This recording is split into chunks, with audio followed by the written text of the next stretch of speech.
Welcome to my channel, Purposeful Play, where I talk about all things early childhood education. I'm Danielle, and I teach 4K in Wisconsin. And I've got like 12 minutes to talk to you guys about Science Week 2. I stopped recording what we were doing for our science study because I just kind of felt like those videos were not really watched very much, but I've had so many people ask me to please just keep recording what we're doing with our creative curriculum studies. So I've got my cup of tea to quickly guzzle it down before I head off to school. Still got my wet hair. Also, you see my mug? We don't stop playing because we grow old. We grow old because we stop playing. I don't need any new mugs. And I had to have this one. And on the inside, my tea is so full that you can't even see it. It has this really pretty pattern. But this, $2 at TJ Maxx, and it was mine. I had to have it. So here's what we did in our science study virtually, like over a month ago. Yeah. So let's get started.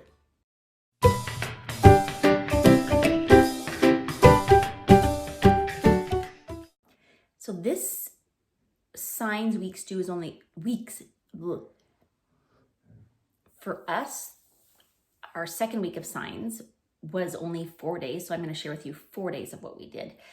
Our focus question that week was, what are the characteristics of science? So what I'll tell you is, I'll tell you what we did for our large group meeting.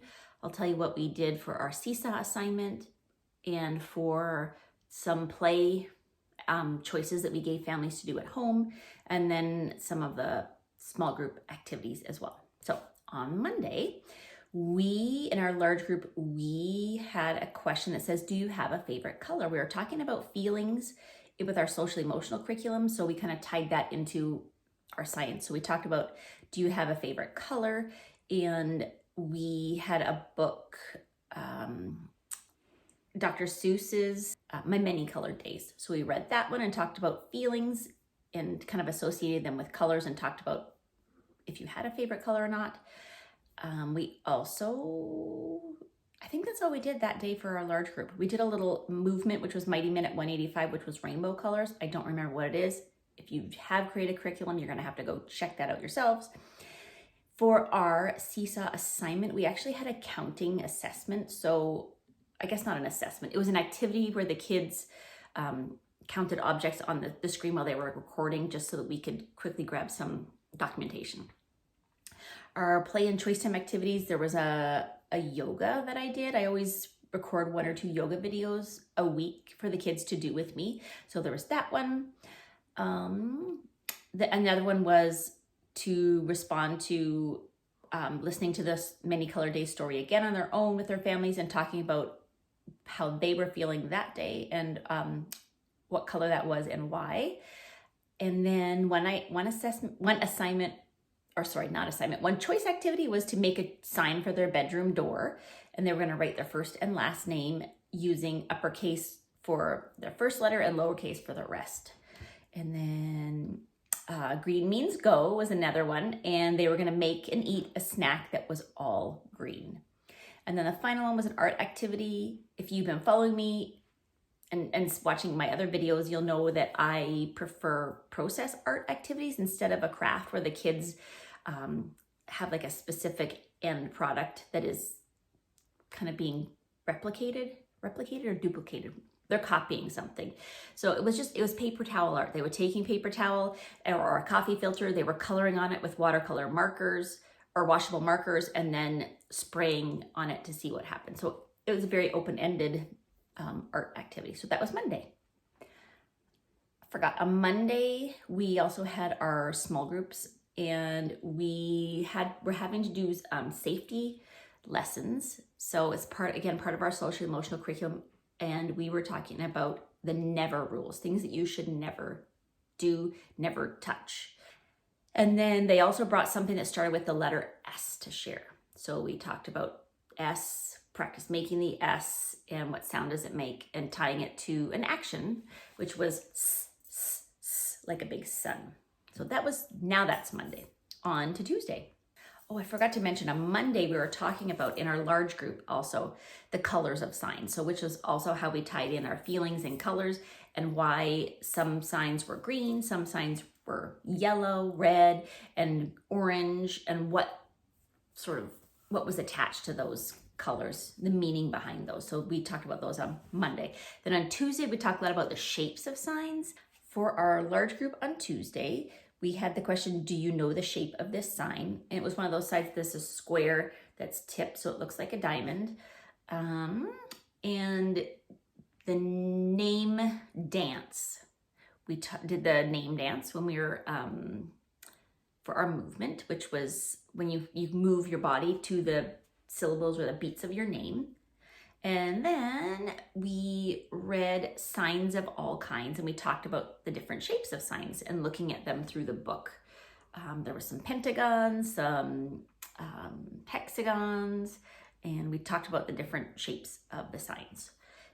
That was our large group. And then our seesaw activity was our scratch art activity. So it was like a black screen on the seesaw, and they had to erase or scratch out the letters in their name. We wanted them to write their name. We've been working really hard on writing their name, especially first case, uppercase first letter, lowercase the rest.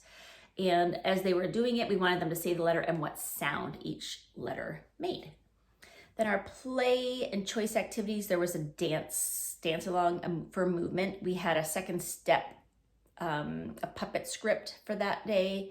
We had something else that was talk about safe and unsafe things to do as a family. So this was another choice activity that they were asked to do. And then asking them to think about how you can make things that are unsafe more safe.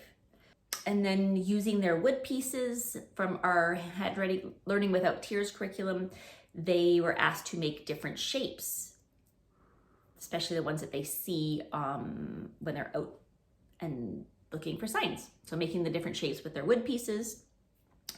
And then using their Play-Doh, they could make shapes with 3, 4, 5, 6, 7, or 8 sides, or whatever they wanted, I guess. And then with our choice time activities or play choice activities, they can do them if they want to, if they don't have to. And some of them take videos, some of them take pictures, and then share them with us so we can see what they've done. And then we also had small groups again on that day, and it was again a safety lesson that we were required to do. I know it has nothing to do with signs, but it's what we were doing. And we were talking about safe grown-ups and who is a safe grown-up and what they can help you with. So Wednesday is the next day, and Wednesday is our asynchronous day, which means we don't have Zoom videos that day and Zoom meetings that day. So we put seesaw assignments and activities out. So, my doggy needs to get in, hold on. On Wednesday, we had 2 seesaw assignments. One of them was signs from Australia. We have another teacher who knew somebody in, not Australia, Austria. And so they recorded the signs in Austria and shared with us what those ones look like and talked about what those ones meant. And the kids could respond to that, maybe talking about what they saw that was different, that was similar, something that they learned, something that they found interesting. And then the other one was a kind of a letter recognition one, matching letters. So they saw signs that had letters on them, and they just had to drag letters up to, I guess, spell the sign again. So if there was a stop sign, they found the letters STOP and put them underneath or beside the words or letters on the signs. And then the choice time activities, there was a standing yoga, and there are little pictures of kids doing yoga poses, and we put signs beside them so that the kids could do poses. I'll put a couple right here so you can see what they look like, but they were really cute. What, a stop sign, maybe a one-way. There was those sandwich board ones were like caution, slippery when wet. So that was really cute. That was fun to see with the kids doing those. There was making your own sensory bin. So filling it with beans or rice, adding scoops, funnels, and measuring cups. Again, we're trying to keep things open-ended, just want them to be experiencing play at home, and hopefully they have the materials that are needed. We're trying to make sure that we include materials that everybody will have at home. And then creating your own streets using a piece of cardboard. And if you want, you can use create signs to go with it. So it was just a big piece of cardboard, draw on streets and roads and you could build buildings on it. And then the last one was bringing a piece of paper on your next drive or walk, write the alphabet and check the letters you see outside the window. So they had a paper with the whole alphabet on it, and if they passed a sign, they could tally or check off or circle the letters that they see, and hopefully by the end of it, they see all of the letters. On Thursday, we were talking about wordless signs and why some signs have words and some signs have pictures, and why some have both. And it was interesting to talk about the signs from the day before from Austria, and sometimes, when things are in another language, we don't understand them, so that's why we have to have pictures and also colors, because colors can have a meaning as well. So in our large group, the question of the day, is this arrow pointing to the, and question mark. So we had it pointing to something, I don't remember what it was, and then asking the kids what the arrow was pointing to. And so that was showing them that we could read that sign without even having words. So again, reinforcing that signs can be wordless. We were also talking about, do all signs have words? We use the word symbol, and we actually got to review the recycling symbol, how it has arrows on it and how that has a meaning or it tells us something without having words when there's just the symbol there. And then we read a wordless book. I can't remember what it was. It was a wordless book, but we were able to kind of read through it together by looking at the pictures. And that was fun to see that, that it does have meaning, even though there aren't words. Our play activities that day, there was a freeze dance song by Jack Hartman. So there was this kind of a stop and go. There was a link to make their own sign matching game, or they could draw their own signs on paper and make their own matching game. And there was a little link where you could print them out, and stop signs, yield, go, not go, but street lights. There was a story time with Miss Amy, who's our librarian at our public library, and she sends us once a month a story time. It's about a half an hour long. She does 3 books. She does songs and finger plays, and it's really great. And then the other choice activity was to make their own book that has no words, just pictures, and then making sure that it has a beginning, a middle, and end, and then they were to read their book to someone, and if they wanted to, they could record a reading of their book to share with us.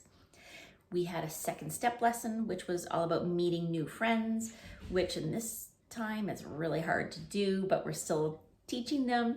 And then the other art activity was resist painting, so using tape, putting it down on paper, and then painting over top of it. And then once it's dry, pulling the paint off.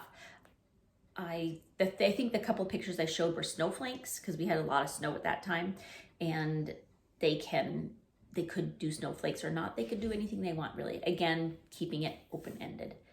And then Friday, again, we had no school and no seesaw. So that was the week of what are the characteristics of signs. I hope that was enough information for everybody. Again, it was over a month ago, so I'm kind of forgetful. I think when I get home today, since I got to zip to school now, I will record the other weeks of signs and get those up ASAP. And if you have any questions, please put it down in the comments below. I do read them, and I do listen to what people really want, because the reason why I'm doing this is for you guys. I want to help other people. I like the help when I can find it, and I know there's not a lot out there for us preschool teachers. So here it is. If you like it, you can hit the like button and subscribe for more stuff. And I will see you next time. Have a happy day.